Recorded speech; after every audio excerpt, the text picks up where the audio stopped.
This is the June 2013 C4 paper. See it? And I'm going to take you through the solutions for this. Okay, question 1.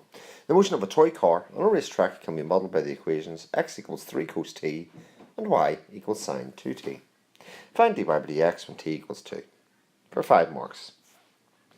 This question is parametric differentiation, where dy by dx is equal to dy by dt multiplied by dt by dx.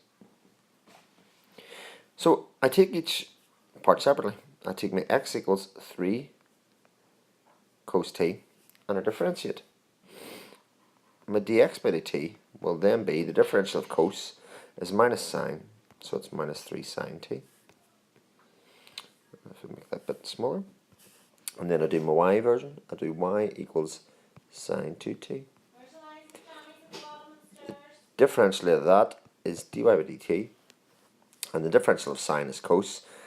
And if we do the short version of the sine rule, or the chain rule, sine 2t, the differential is 2 cos 2t. Now we just have the simple job of plotting both these values into the formula. Okay, and doing that, my dy by dx will equal my dy by dt, which is this bit here, with 2 cos 2t, multiplied by dt by dx, which is this turned upside down, which is 1 over minus 3 sine t, and that equals minus 2 cos 2t divided by 3 sine t.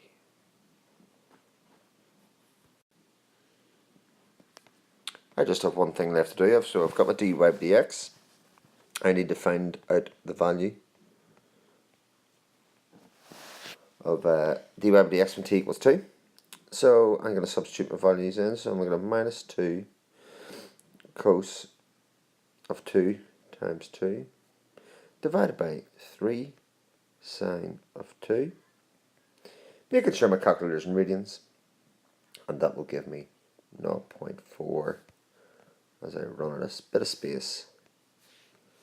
479. Okay.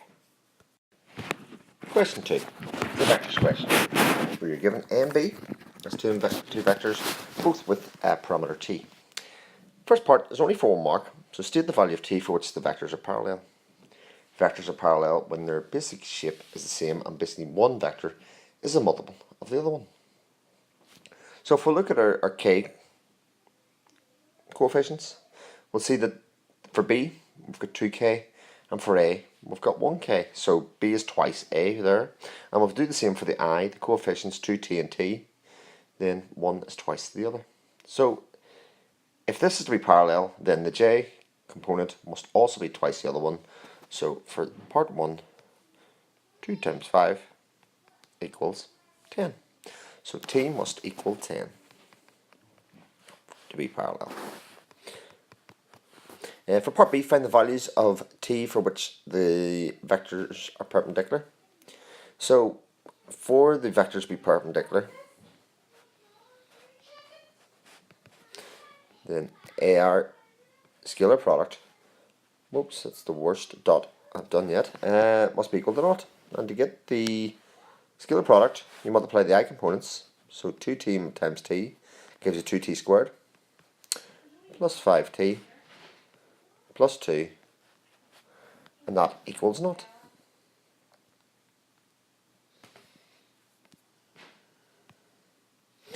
If I solve that, let's go to another colour. We'll see that it simplifies down to 2t and t plus 1 and a plus 2 equal to naught. Give me t equal to minus a half or minus 2. QED. Okay, we've got a nice partial fractions question. Using partial fractions to find a and b, where 4 over x upon 2 minus x is equal to a over x plus b over 2 minus x. and we'll set this up. So 4 over x upon 2 minus x equals a over x plus b over 2 minus x. We shall get together our common term. So a upon 2 minus x plus b x, that's over x upon 2 minus x. Let's give ourselves a bit more room. Okay, the two bits in the bottom are now equal, so I have 4 equal to a upon 2 minus x plus bx. I can say when x equal to 0, we'll get this term to disappear, and that will give me 4 equals 2 minus nothing, which is 2, 2a, so a is equal to 2. And to get rid of the a term, what would make that 0? Well, 2 minus what? X equal to 2. Let's go to another colour. Why not? And that will give me 4 equals 2b. So b also equals to 2. Okay, so that's our partial fraction simplified down. And we collect that together, and so 4 over x upon 2 minus x is equal to 2 over x plus 2 over 2 minus x.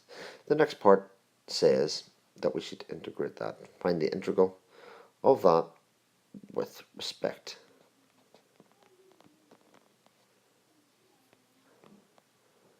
to x. So if I integrate the first one, that will be 2 natural log of x. And if I integrate the second part, leaving the reverse idea of chain rule, if I do natural log of 2 minus x and I differentiate that, I would get minus natural log, or minus 1 over 2 minus x. So I should change the sign to be a minus 2 in front, and then that'll be natural log of 2 minus x. Let's just make sure that makes sense. There we go. Okay, and we can tidy those together a little bit. Oh, I can't forget my plus c. We can tidy those together a little bit. However, the last part says, oh no, we don't need to. Last part says to use integration by parts to find the integral of x e to the 3x dx. Let's get some new space for this. Okay, let's go here. So if we get the integral of x e to 3x dx. Whee! There we go. Okay, when doing parts, you have to pick out a u and a dv by dx from your original two terms, because parts is uv minus integral of v du by dx dx. Okay, so the u we always pick as x unless it's a natural log term. So when I do du by dx, I get 1, and my original dv by dx is e to the 3x. When I integrate that, I get a third e to the 3x. And if I use my uv, I will get x over 3 multiplied by e to the 3x minus the integral of v, which is the third, e to the 3x times 1 dx. When I integrate this in the right, I get then minus 1 over 9 e to the 3x plus c plus x over 3 e to the 3x. And that's that entire question done. Next question, question 4. The area under the curve between x equal to 0 and x equal to 4 is rotated through 360 degrees about the x-axis. Find the volume of the body so formed. So this is volume by revolution, and the volume is given by the integral of pi y squared dx. So obviously we have an expression for y, where y equals 2 root x plus 1. We need to find y squared, which is 2 root x plus 1 multiplied by 2 root x plus 1. Multiplying those out, 2 root x times 2 root x is 4x. Then with 2 root x plus 2 root x is plus 4 root x, and then 1 times 1 is 1. So I'm going to integrate that, multiply by pi with respect to x. So let's get integral of pi. I'll just write this out again, but this time, but instead of root x, x to the half, and then we should move down. So integral of 4x is 4x squared over 2, or 2x squared. 4x to the minus a half is 4x to the 3 over 2 divided by the 3 over 2 plus x. And we've got limits for this between 4 and 0.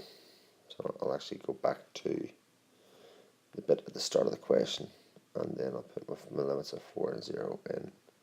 4 and 0, 4 and 0. Okay. So from here, I'll tidy it up just a little bit. And I'll say that's equal to pi times 2x squared plus 8 over 3 x to the power 3 over 2 plus x between 4 and 0. And let's make it extra confusing because I've got square brackets and round brackets. Once I pop all that into my calculator and get out the other side, I get the volume is 57 and a third pi cubed units. Okay, question 5, and we're going to draw the graph of y equals cos to the minus 1 of x. Stating its domain. Everybody's favourite inverse trigonometric graphs, but I'm going to start off with drawing the ordinary cos graph, just so we see what happens. We know that it goes between 1 minus 1, and we're going to do the portion that goes between 0 and pi, because, as you may remember, this is pretty awfully drawn. This is the bit that doesn't repeat. So we're looking for the section of the graph that doesn't repeat. So we are looking for the inverse portion of this. So it's the bit that when we reflected on the y equals x line. Let me find. So I am looking for. This is so badly drawn, but it's kind of like this. And then that goes on up. So that's it ever so roughly. It kind of doesn't inflect exactly where I want it to, but that's the general idea. Let's look at its domain.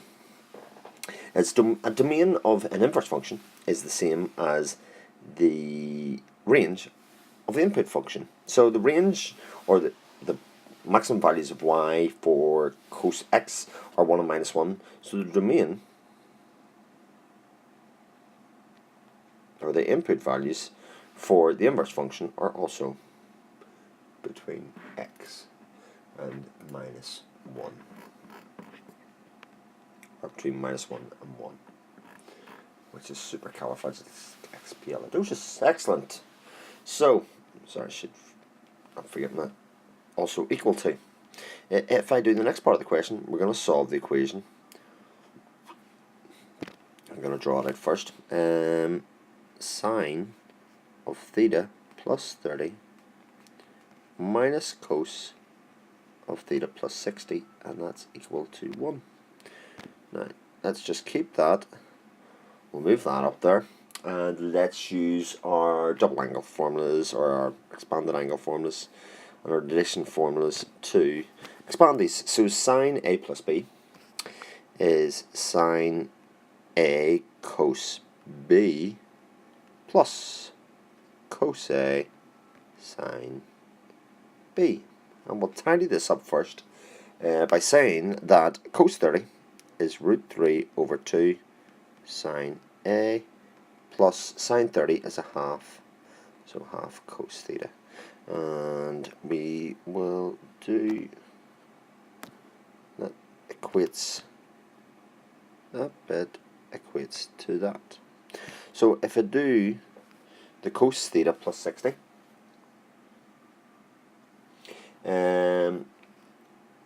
let's do this, let's do it in green. So cos theta plus 60 is going to be minus upon cos theta cos 60, and then minus, which will become plus, so the minus will multiply in here, will become plus sine theta cos 60. You might be looking at your formula book and say it's cos theta, cos A cos B minus sine A sine B. Right. Oops, that should be sine. I've written that. Cos A cos B minus sine A sine B, but we have a minus outside up here. So when I multiply that in, it'll make this second sine plus. And again, if I sort this out, cos 60 is a half, so I'll have cos a half, and then I'll have plus root 3 over 2 sine theta. Okay, if I gather these terms together, I'll have root 3 over 2 sine theta plus root 3 over 2 sine theta, and then I have a plus, sorry, if I go back, that should be a minus in there. I have a minus half cos theta and a plus a half cos theta. They will disappear, and that will leave me equal to 1. If I gather these two together, I have root 3 sine theta equals 1.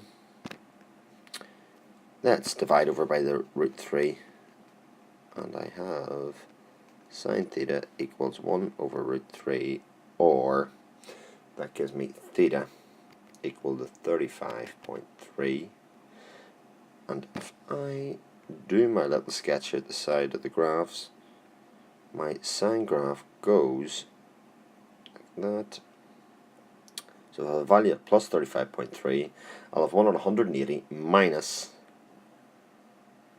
35.3, and that'll give me roughly 144.7, or I think they wanted to do 3 significant figures, so it'll be 145 degrees.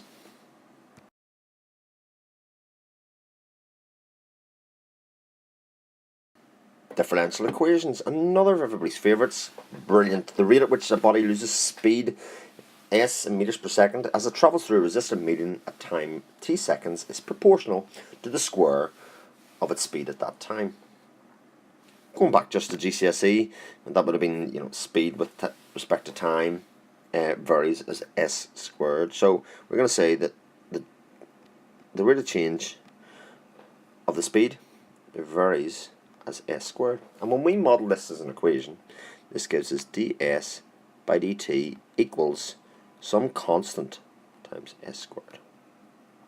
We want to get the s's together, and then the k just being a constant, what we'll do is we'll cross multiply. So I'll have ds multiplied by 1 over s squared equals k dt. That is our differential equation, which we will integrate at that point, because we have an s with respect to s and a constant or number with respect to t that we can differentiate. If you want me to simplify this down, that's s to the minus 2 with respect to s, and when I integrate that, that will give me minus s to the minus 1 equals kt, and we'll have a 1c at the end. Okay, the question, if we look back at modulus is a differential equation, we have already done that. We're going ahead and going to solve it. If its initial speed is 100, after 3 seconds its speed is 60, how much longer will it take it to reduce its speed to 30? So let's set up some parameters here so we can put it together some using our knowledge of mechanics or otherwise.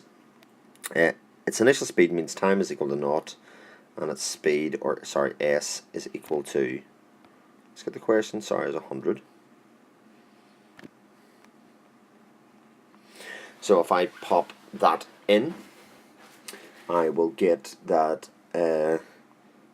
minus 1 over 100 is equal to, when t is equal to 0, this will cancel. That's equal to c. So c is equal to minus 100. Oops.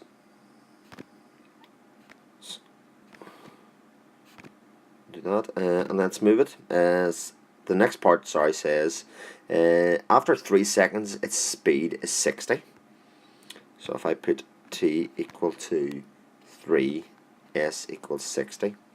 And from our original equation, we got that it'd be minus 1 over 60 equals 3k, and then c is equal to minus 1 over 100. I can do that. Once I maneuver all that around, bring me plus 1 over 100 over etc, etc, I will get k equal to minus 100, 1 over 450, sorry. The last thing we've got to do is work out what, back to the question, scroll up, find out how much longer it will take to reduce its speed to 30. So we are going to have, let's do it up here, I'm going to write up the general form of my equation. So I will have 1 over s equals t over 450 plus 1 over 100, and all I did there was, they were all minus, so it was minus 1 over s equals minus t over 450 minus 1 over 100. I just changed the sign of them, and I got that. And I want to find out how much longer it will take for s to reach 30.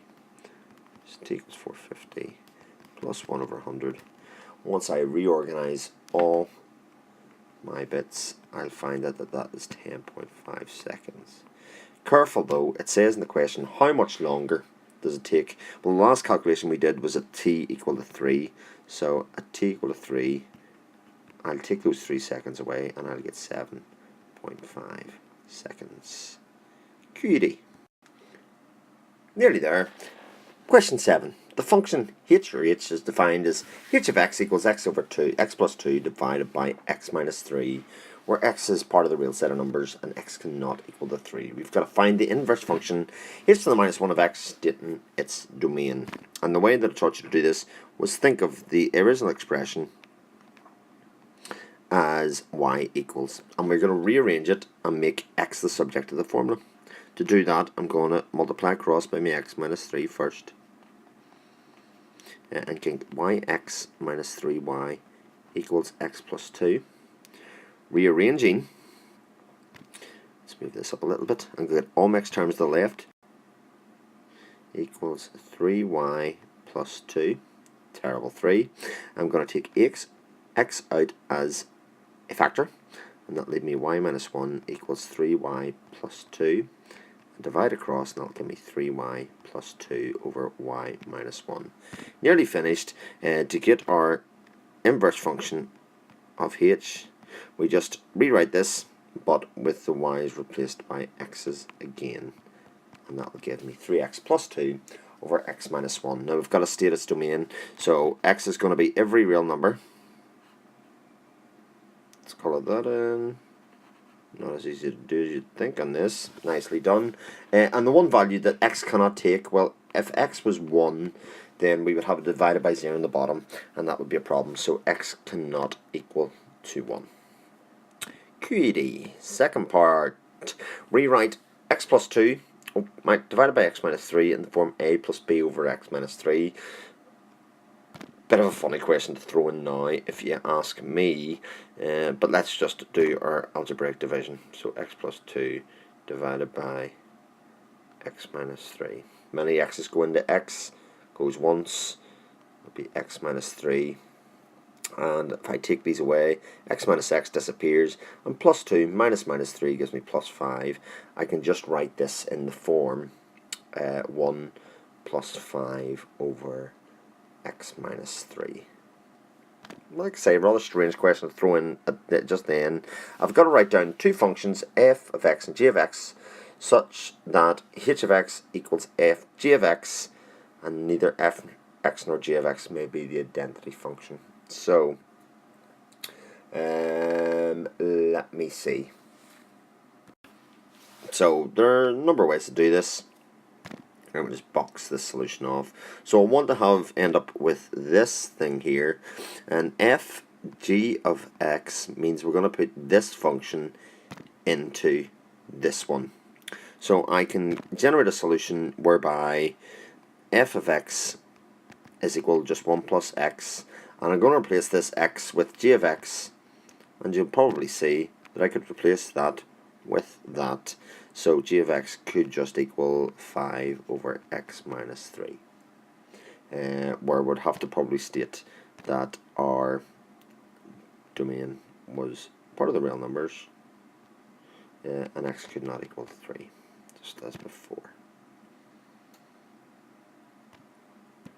Last question, question 8. Part of the graph 2 sine x minus x equals tan y is shown in figure 1 below. Find dy by dx. Shocker, I hear you say. What type of question is it? Again, I think it's a bit of a funny one for the last one, but it is a implicit differentiation question, which I shall give it a go. So dy by dx, I'm going to do this in shorthand form. So 2 sine x minus x is going to be 2 cos x minus 1. And then when we go to differentiate tan y, we will get sec squared y multiplied by dy by dx. Alright, so I should just bracket off when we go to differentiate it. So we're going to differentiate it with respect to x. And that's what we get. So if I want to get my dy by dx, I'm going to divide across by sec squared y, so that'll be 2 cos x over sec squared y minus 1 over sec squared y, which is fantabby-dozy. If we look back to the original question, it says, hence find the coordinates of the turning point labelled A in figure 1 above. A couple of things to point out about A. Well, gradient is equal to 0. That's from C1. So dy by dx is equal to 0. And it's also a minimum. It's the minimum turning point we want. So part 2, we're going to get the min. So we're going to solve this. Whoops. We're going to solve 2 cos x minus 1 over sec squared y equal to 0. That's going to disappear when I multiply across, so I will just get 2 cos x minus 1 equals 0. Once I do that, I can just say that 2 cos x equals 1 and cos x equals a half.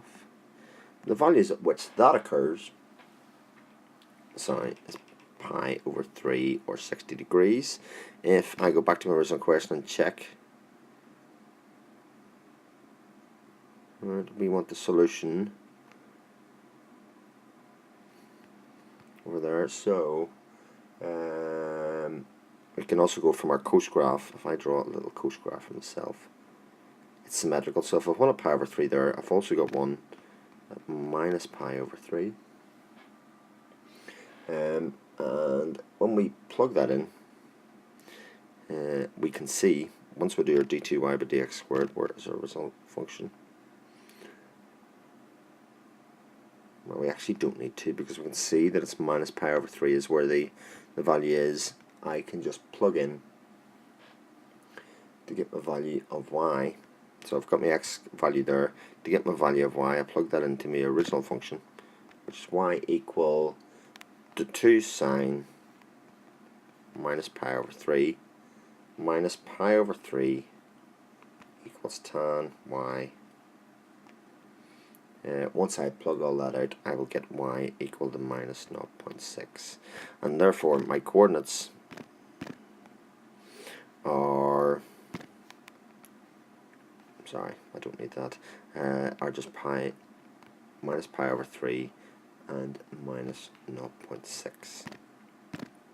And you can see that that makes sense from original point. So it wasn't plus pi over 3, because the plus pi over 3 one would have been here. We can see it would have been plus pi over 3. That's the minus pi over 3 over there. Last part is state the equations of the two horizontal asymptotes. So That's the two values of y, which will go to infinity. We know if I go across the tan y, well, if you think of your tan graph, so let's look at our graph of tan x. We could do tan y if we want, but I think you're more familiar with a tan x graph. The asymptotes are pi over 2 and minus pi over 2 on an original tan graph. So the two horizontal ones are going to be the same, but just on a horizontal plane or on the y plane. So it's going to be pi over 2 and minus pi over 2, and that is the paper done. Okay guys, any questions you can give me a buzz on my email as usual. Cheers.